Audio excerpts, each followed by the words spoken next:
তুমি এখনো বেনামাজি, এখনো সকালবেলা তুমি ঘুমাও, এখনো তুমি আল্লাহকে ভুলে আছো, এখনো তোমার কাছে তওবার কথা তোমার চিন্তাতে আসে নাই।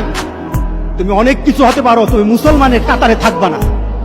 তুমি অনেক কিছু হতে পারো, তুমি ইসলামের কাতারে থাকবা না।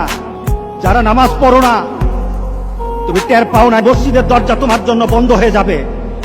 তুমি মনে রেখে দিও, মসজিদের সাথে তোমার সম্পর্ক তোমার হয় নাই, তুমি জান্নাতের দরজাও তুমি খুলতে পারবা না। নামাজের ব্যাপারে আমাদের কোনো সহজতা নাই, কোনো কম্প্রোমাইজ নাই, কারোর সাথে আমার সম্পর্ক নাই।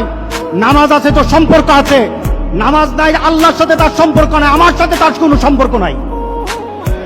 আপনি ঘোষণা দেন, পরিবেশ সুন্দর হয়ে যাবে, তওবা কবুল হবে, আল্লাহ আমাদেরকে রক্ষা করবেন, আল্লাহ আমাদেরকে রক্ষা করবেন ইনশাআল্লাহ।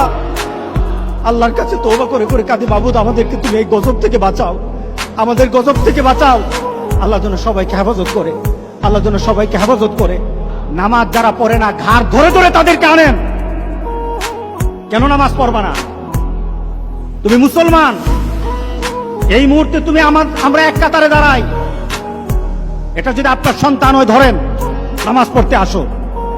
মুহাম্মদ সাল্লাল্লাহু আলাইহি সাল্লামের কথা কঠিন ছিল নামাজের ব্যাপারে।